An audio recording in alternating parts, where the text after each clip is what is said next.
Nazywam się Michał Smoliński, a to mój brat Mieszko. Reprezentujemy Fundację Polski Instytut Rekonstrukcji Historycznych, w której zajmujemy się odtwarzaniem dawnej historii. Zajmujemy się m.in. sztuką fechtunku średniowiecznego. Dzisiaj pokażemy Wam kilka technik z fechtunku długim mieczem. Na początek zaprezentujemy techniki walki w półmieczu. Czym w ogóle jest półmiecz?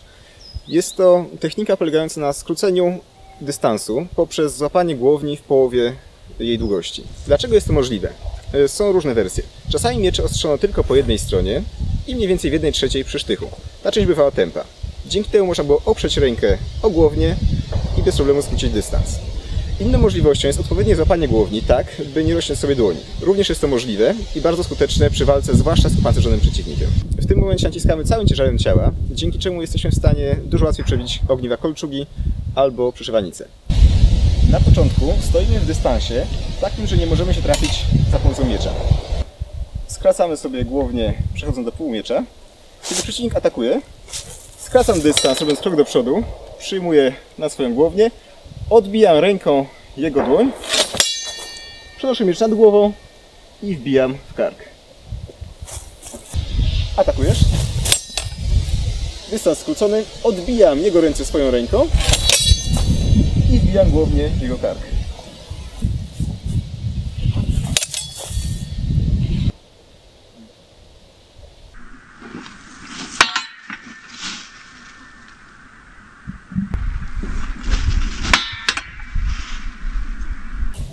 Kiedy nie chcemy przeciwnika zabić, a tylko go ogłuszyć, na przykład tak jest w hełmie, uderzamy głowicą w jego głowę. W jaki sposób? Zaczynamy w ten sam sposób i w tym momencie odbijamy rękę, puszczamy rękojeść, łapiemy przy sztychu i uderzamy głowicą prosto w głowę przeciwnika. I jeszcze jedna wersja, bardzo podobna. Robimy tak samo, tylko obracamy miecz płazem do ziemi i uderzamy jelcem prosto w skroń. Ta technika ma jeszcze jeden wariant podobny.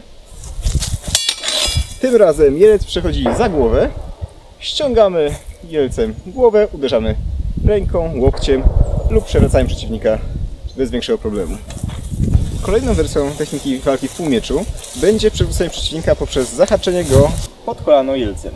Zaczynamy tak samo, skracając dystans, odbijając, jednak zamiast uderzać w głowę, przechodzimy niżej, zahaczając pod kolano i przewracając ściągnięciem do siebie.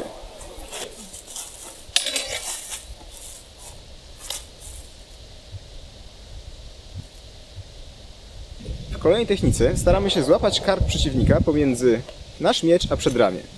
Zaczynamy tak samo z mieczem po prawej stronie na dole, skracam dystans, odbijam ręce, przenosząc miecz na prawo, łapię go w te kleszcze i w tym momencie kontroluję go, zaciskając miecz na jego szyi. Mogę złamać mu kark albo zepchnąć w dół, naciskając i kontrolując go bez większego trudu. Ten nacisk sprawia mu duży ból, dzięki czemu łatwiej go kontrolować i przewrócić. Zaczynamy tak samo, skracam dystans, znów odbijam przedramiona, miecz przechodzi na moją prawą stronę i dźwignią zamykamy jego szyję pomiędzy mieczem a przedramieniem. Tu możemy łatwo kark złamać albo przewrócić przeciwnika, dopychając w dół.